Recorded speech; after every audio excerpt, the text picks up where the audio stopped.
West ইন্ডিজকে 27 রানে হারিয়ে এক ম্যাচ বাকি থাকতে সিরিজ জিতে নিল বাংলাদেশ। সিরিজের দ্বিতীয় টি-20তে শুরুতে ব্যাট করতে নেমে ক্যারিবীয়দের 130 রানের লক্ষ্য ছুড়ে দেয় টাইগাররা।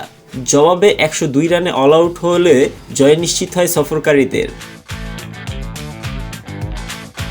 130 রানের লক্ষ্য তাড়া করতে নেমে প্রথম 2 ওভারেই 19 রান নিয়ে হুঙ্কার দিচ্ছিলেন ওয়েস্ট ইন্ডিজ ব্যাটাররা। ব্রেন্ডন কিং ও আন্দ্রে ফ্লেচার তাসকিন আহমেদের শিকার হয়ে একই ওভারে ফেরেন সাজঘরে। এরপর জনসন চার্লস বিদায় নিলে একেবারে ভেঙে পড়ে ব্যাটিং লাইন আপ।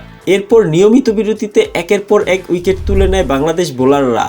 একসময় 42 রানে 6 উইকেট পতন হয় ওয়েস্ট ইন্ডিজের। তবে সপ্তম উইকেটে বাধা হয়ে দাঁড়ান রোস্টন চেজ ও আকিল হোসেন। এক পর্যায়ে দলকে জয়ের স্বপ্ন দেখাচ্ছিলেন দুজনেই। তবে রিশাদ পরপর 2 বলে চেজ ও মতিকেকে সাজঘরে ফিরিয়ে দলকে ম্যাচে ফেরান। এরপর আর ঘুরে দাঁড়াতে পারেননি ওয়েস্ট ইন্ডিজ। 34 বলে 32 রান করা চেজ ছিলেন স্বাগতিকদের সর্বোচ্চ স্কোরার। শেষ পর্যন্ত 102 রানে গুটিয়ে যায় ক্যারিবীয়রা।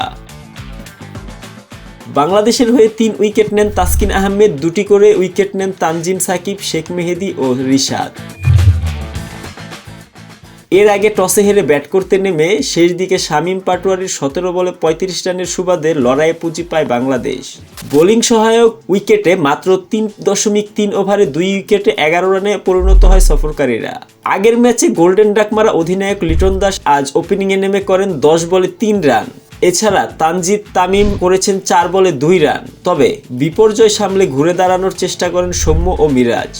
দুজনের জুটিতে 28 রান আসার পর রান আউটে বিদায় নেন 18 বলে 11 করা সৌম্য। 25 বলে 26 করে আলজারির জোসেফের বলে ফেরেন মিরাজও। 11 রান করেন মেহেদী। 20 বলে 21 রান করে অনিক। 16.1 ওভারে 88 রানে 7 উইকেটের পতনে দলকে টেনে তুলেন শামীম। তানজিম সাকিবকে সঙ্গে নিয়ে 23 বলে 41 রানের জুটি গড়েন দুইজন। 35 রানে শামীম এবং 9 রানে সাকিব অপরাজিত থেকে দলকে এনে দেন 129 রানের পুঁজি।